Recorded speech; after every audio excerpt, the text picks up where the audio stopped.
Cocaine ट्रेनों के जरिए भेजी जाती, स्टेशन से बाइक राइडर्स अलग अलग पैकेट्स उठाते और फिर वो मुख्तलिफ डीलर्स तक पहुंचाए जाते। धड़ल्ले से काम कर रहे हैं, पूरे कराची में अंधेर डाला हुआ है। धड़ल्ले से काम कर रही हूँ पूरे कराची में, पूरे पाकिस्तान में। ये कहना था 14 साल की एक लड़की जिसने घर छोड़ा सिर्फ इसलिए कि वो मॉडल बनना चाहती थी।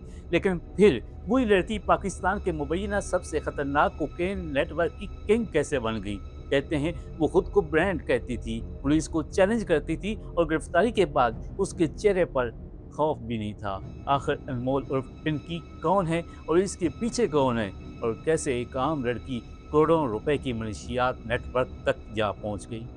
ये कहानी सिर्फ जुर्म की नहीं बल्कि उस सिस्टम की भी है जहां पैसा, ताकत और खौफ सब कुछ बदल देते हैं। वीडियो आखिर तक देखिएगा क्योंकि आगे जो इंकशाफात हैं वो आपको हैरान कर सकते हैं। मैं पिंकी को पकड़ूंगा। असल में ना, आप लोगों की अकल ही घुटनों में। जिस दिन दिमाग से सोचना शुरू करोगे ना, उस दिन पिंकी की तरह एक ब्रांड बन जाओगे। नाजरीन, गुज़िश्ता कुछ दिनों से सोशल मीडिया पर एक नाम बहुत तेजी से वायरल हो रहा है, अनमोल उर्फ पिंकी। कोई उसे पाकिस्तान की मुबैना सबसे बड़ी खातून कोकेन डीलर कह रहा है तो कोई उसे एक ऐसे ब्रांड करार दे रहा है जिसने जराइम की दुनिया में अपना अलग मकाम बना लिया था। मीडिया रिपोर्ट्स और तफ्तीशी दावों के मुताबिक पिंकी ने सिर्फ 14 साल की उम्र में घर छोड़ दिया था। उसका ख्वाब था मॉडल बनना, फैशन की दुनिया में नाम बनाना, पार्टियों में जाना, बड़ी शख्सियात से मिलना। लेकिन कहा जाता है कि यही पार्टियां उसे जराइम की दुनिया के करीब ले गईं।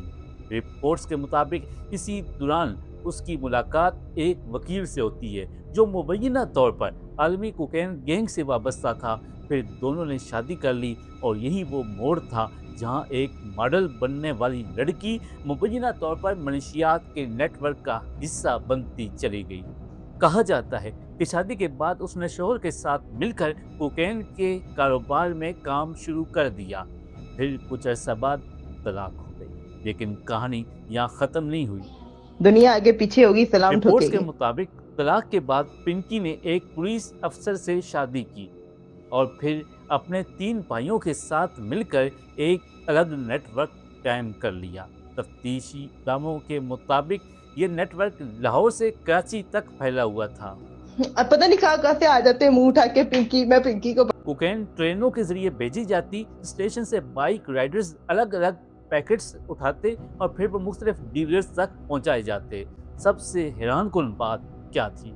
कहा जाता है कि इस नेटवर्क में शामिल लोग एक दूसरे को जानते तक नहीं थे। वो सब एक दूसरे के लिए अजनबी थे ताकि अगर एक पकड़ा भी जाए तो पूरा नेटवर्क बेनकाब ना हो सके। और फिर अनमोल उर्फ पिंकी ने मुबैना तौर पर अपना ब्रांड भी लॉन्च कर दिया।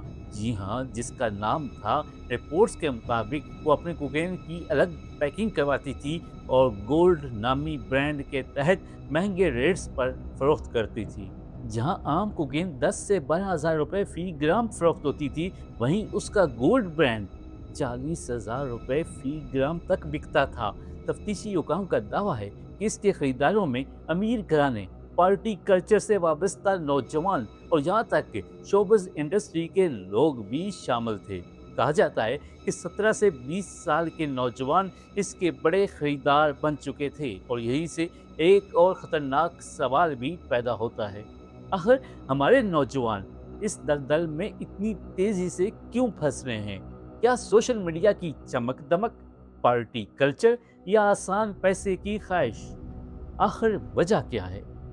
नाजरीन, तहकीकात में एक और हैरानकुन दावा सामने आया कि मुलज़मा ने अपनी शनाख्त छुपाने के लिए अपनी उंगलियां तेज़ाब से जला दी और बायोमेट्रिक शनाख्त ख़राब करने की कोशिश। सोचिए, कोई इंसान गिरफ्तारी से बचने के लिए खुद को इस हद तक नुकसान पहुंचा दे, ये खौफ था या फिर जुर्म की दुनिया में बहुत आगे निकल जाने का नतीजा? रिपोर्ट्स के मुताबिक कुछ साल पहले पंजाब में भी इसे गिरफ्तार किया गया था, लेकिन मुबैना तौर पर भारी रिश्वत के बाद रिहाई मिल गई। अगर ये दावा सच है तो फिर सवाल सिर्फ एक औरत पर नहीं उठता बल्कि पूरे सिस्टम पर उठता है। आखिर इतना बड़ा नेटवर्क इतने अरसे तक कैसे चलता रहा? क्या वाकई कानून नाफिज करने वाले इदारे ऐसे मुनज़्ज़म जराइम को बरवक्त रोकने में कामयाब हैं? یا پھر کہیں نہ کہیں سسٹم کے اندر موجود کمزوریاں ایسے نیٹ ورکس کو طاقت دیتی ہیں؟ تازہ اطلاعات کے مطابق کراچی کے علاقے گارڈن میں حساس اداروں اور پولیس کی مشترکہ کارروائی کے دوران انمول عرف پنکی کو گرفتار کیا گیا اور اب تحقیقات کا دائرہ مزید وسیع کیا جا رہا ہے۔ لیکن اس پوری کہانی میں سب سے افسوسناک حقیقت یہ ہے کہ جرائم کی دنیا میں داخل ہونا آسان لگتا ہے مگر اس سے نکلنا تقریباً ناممکن ہو جاتا ہے۔ ایک خواب جو ماڈلنگ سے شروع ہوا آخرکار مبینہ طور پر جرائم، خوف اور گرفتاری تک جا پہنچا۔ روک سکو تو روک لو، فائدہ بھی سامان چاہیے ہوا تو گولڈن اسٹاف بہت اچھا جا رہا ہے۔ آپ کے خیال میں کیا ایسے بڑے نیٹ ورکس بغیر مضبوط سپورٹ کے چل سکتے ہیں؟ اور کیا ہمارے نوجوان کو پارٹی کلچر اور منشیات سے بچانے کے لیے مزید سخت اقدامات کی ضرورت ہے؟ اپنی رائے کمنٹس میں ضرور دیجیے گا۔ اگر آپ چاہتے ہیں کہ ایسے ہی حقیقی اور چونکا دینے والے کیسز پر مزید ویڈیوز آئیں تو ویڈیو کو لائک کیجیے گا، چینل سبسکرائب کیجیے گا اور بیل آئیکن ضرور دبائیے گا، اور میرے فیس بک چینل کو بھی شیئر کیجیے گا، کیونکہ اگلی ویڈیو میں ایک اور ایسی حقیقت سامنے آئے گی جو شاید آپ نے بھی کبھی نہ سنی ہو۔ اللہ حافظ۔ پکڑوں گا، پھر 5 سال ہو جاتے ہیں، 6 سال ہو جاتے ہیں، 7 سال، 8 سال، 9 سال ریٹائر ہو جاتے ہیں، پھر خود ہی فون کر کے ہنس رہے ہوتے ہیں کہ یار میں اتنے سال پیچھے لگا رہا، پکڑ نہیں پایا۔ 24 گھنٹے سروس آن ہے، جب بھی چاہیے جب بھی چاہیے وہ رابطہ کر لیے گا۔